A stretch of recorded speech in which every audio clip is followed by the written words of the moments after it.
Oke teman-teman, percayalah bahwa hidup ini akan menjadi lebih indah ketika kita pernah berbuat salah dan selalu memperbaiki kesalahan tersebut sehingga menjadi pribadi berkelas ke depannya.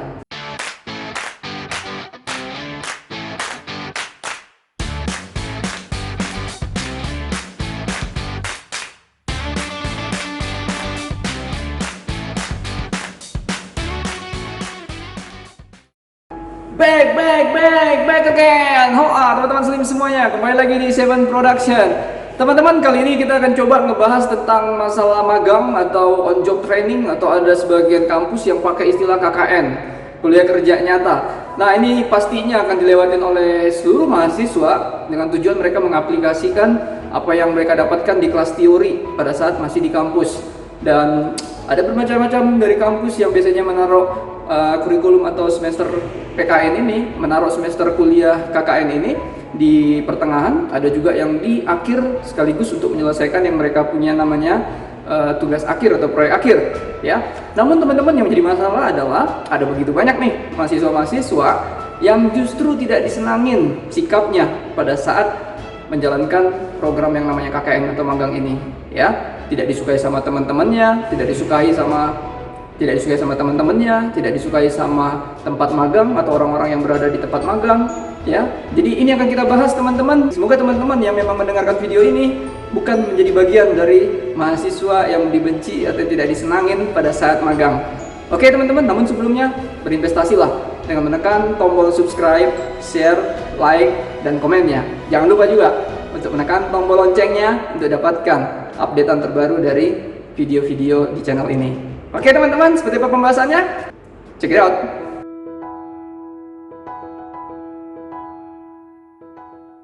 Nah baik teman-teman, adapun yang pertama adalah mau menang sendiri dan nggak peka. Jadi gue sebenarnya agak-agak susah kita mengklasifikasikan seperti apa contoh-contoh mahasiswa yang di tipe seperti ini. Tapi pada intinya ini bisa terjadi buat semua golongan mahasiswa. Artinya mahasiswa pintar pun bisa bersikap seperti ini, mahasiswa yang kurang pintar pun bisa bersikap seperti ini ya. Kalau kita golongkan lagi dari segi ekonomi pun sama. Ada juga mahasiswa memang punya kemampuan ekonomi, punya sikap negatif ini. Namun ada juga mahasiswa yang maaf kata ekonominya kurang, tapi juga bersikap negatif seperti ini juga. Jadi menurut pendapat gue justru agak kasihan kalau misalnya mendapatkan mahasiswa yang seperti ini kalau dia tidak diberitahu. Jadi sering sekali ini karena mereka punya idealisme yang mereka selalu bawa dari dulu. Namun sayangnya tidak cukup banyak orang yang bisa menyadarkan atau memberitahu mereka ya akan sikap-sikap negatif ini, sehingga mereka merasa tidak perlu harus merubah pendiriannya. Nah ini menjadi berbahaya buat mereka ke depan karena akan sedikit banyak orang yang mau bekerja sama dengan mereka.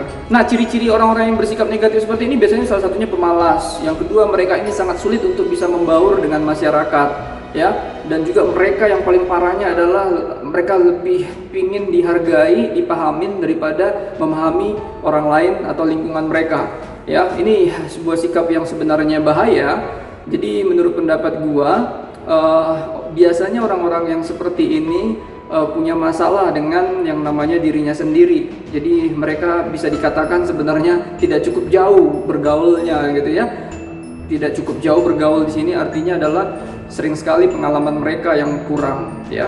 Jadi artinya kalau dibilang kurang pengalamannya bukan berarti kita mau katakan di situ kurang banyak temannya, tapi justru kadang teman-temannya itu bukanlah teman-teman yang dia butuhkan. Justru teman-teman dia selama ini teman-teman yang memang kurang kita bisa bilang kurang membantu dia, teman-teman yang memang bukan sesuai kebutuhan yang dia harusnya dapatkan. Nah jadi di konteks seperti ini gue berharap kalaupun ada teman-teman yang bercirikan seperti sikap-sikap negatif tadi, ya percaya dan teman-teman harus mengakui bahwa teman-teman harus menyadari dan untuk merubahnya. Karena bagaimanapun juga ketika kita harus PKN, ketika kita harus magang, itu artinya adalah kita membutuhkan lebih banyak bantuan lingkungan dan orang lain.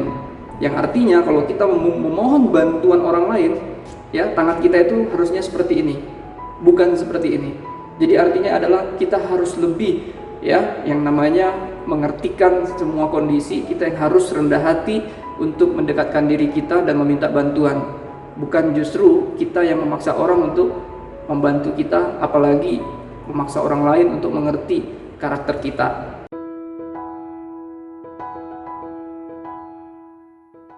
Yang kedua, sikap negatifnya teman-teman biasanya itu adalah mahasiswa-mahasiswa yang ogah atau susah untuk membaur.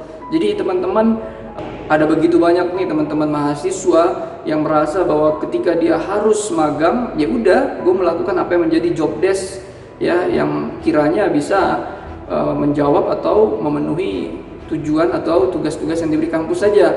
Sehingga kalau seandainya ada semacam kegiatan dari tempat magangnya, entah itu di masyarakat ya, di pedesaan, atau justru mungkin di hotel, dia biasanya lebih kepada gue udah capek, gue mau istirahat dulu.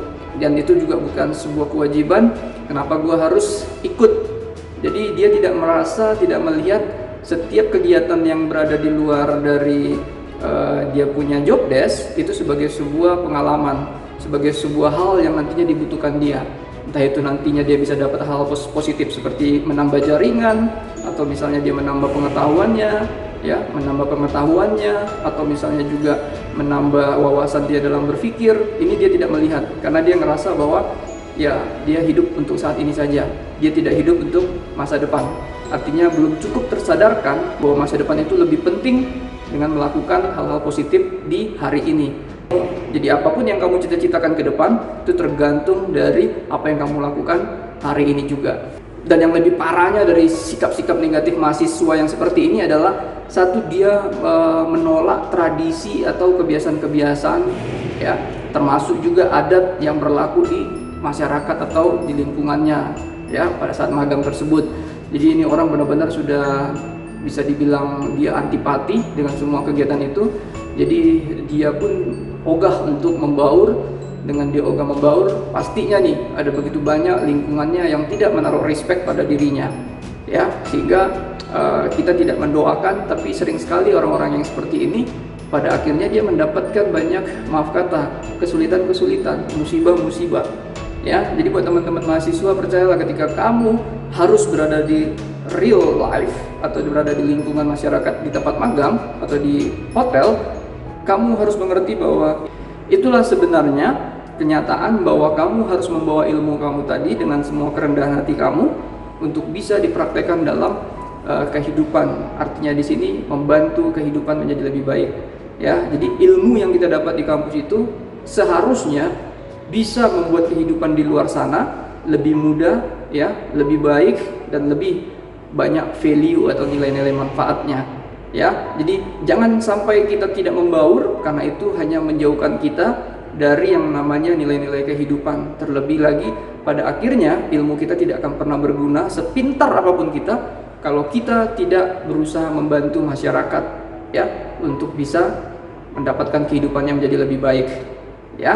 Jadi fungsi kita berada di kampus, intinya ilmu apapun yang ada di kampus yang dikasih oleh dosen-dosennya, semua itu tujuannya adalah bagaimana untuk membuat kehidupan di luar sana menjadi lebih baik lagi. Dan itu semuanya menjadi lebih baik karena ada kamu, ada kita di dalamnya.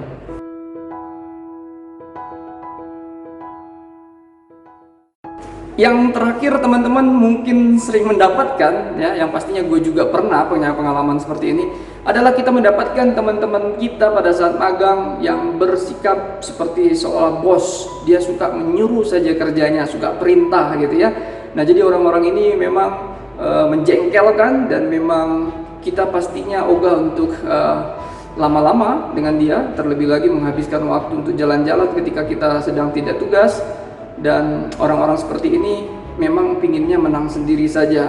Jadi kalau bisa kita lihat itu dari pemilihan kata dia ketika dia berbicara juga sudah tidak enak. Kita pun sudah tidak nyaman karena dia memilih kata-kata yang seenak perutnya saja. Belum lagi dari segi gesture atau misalnya gerak tubuh, dia pun sering sekali memperlihatkan sikap-sikap yang arogan ya. Orang-orang seperti ini memang mungkin ya, kalau gua melihat dia itu di kepalanya merasa bahwa sudah benar.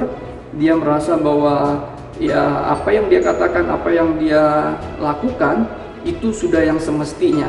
Jadi orangnya terlalu self-centris, terpusat pada dirinya saja tanpa berusaha mencari kebenaran dalam lingkungannya ya. Jadi dia ogah dan susah untuk mempercayai apa yang menurut orang lain banyak katakan, ya, apa yang menurut orang lain lebih benar daripada dirinya, tapi dia merasa bahwa semuanya itu terpusat kepada dirinya. Ini menjadi berbahaya karena pada akhirnya sekali lagi ya, ketika kita harus magang biasanya kita akan jauh dari tempat di mana kita punya zona nyaman, comfort zone, ya, dan kita harus beradaptasi pastinya dengan lingkungan yang serba baru, bukan hanya dari segi budayanya saja, tetapi dari segi cuaca dan dari semua segi bahasa juga. Ini akan membahayakan kalau kita tidak berusaha merendahkan hati kita menjadi orang yang rendah hati, bukan rendah diri. Jadi harus dibedakan antara rendah hati dan rendah diri. Jadi rendah hati itu lebih positif, rendah diri itu negatif, ya. Jadi orang-orang seperti ini harus lebih sadar bahwa dia harus mau lebih merendahkan hatinya untuk bisa menerima pandangan, pendapat yang berseberangan dengan dirinya, supaya bisa banyak lebih membantu buat dirinya membuat keputusan dan bisa diterima oleh masyarakat pastinya. Oke teman-teman, semoga saja teman-teman semua jauh dari sikap negatif yang gua terangkan tadi sebelumnya, dan semoga saja kita selalu mau berubah menjadi lebih baik dan tidak malu untuk mengakui kesalahan kita. Karena sekali lagi, kalau menurut pendapat gua, salah itu adalah jalan menuju benar. Kalau kita pernah salah, akui saja. Ya, jadi adalah hal yang manusiawi banget kalau manusia itu pernah salah. Namun akan menjadi sebuah kekonyolan tersendiri apabila kita merasa bahwa kita selalu merasa benar dan tidak pernah salah, bahkan selalu berusaha untuk terlihat benar. Oke teman-teman, percayalah bahwa hidup ini akan menjadi lebih indah ketika kita pernah berbuat salah dan selalu memperbaiki kesalahan tersebut sehingga menjadi pribadi berkelas ke depannya. Oke teman-teman, itu saja sharing kita untuk hari ini ya. Jadi jangan lupa juga berinvestasilah dengan menekan tombol subscribe, share, like, dan komennya. Oke teman-teman, subre. Thank you very big and God bless you all. Ow!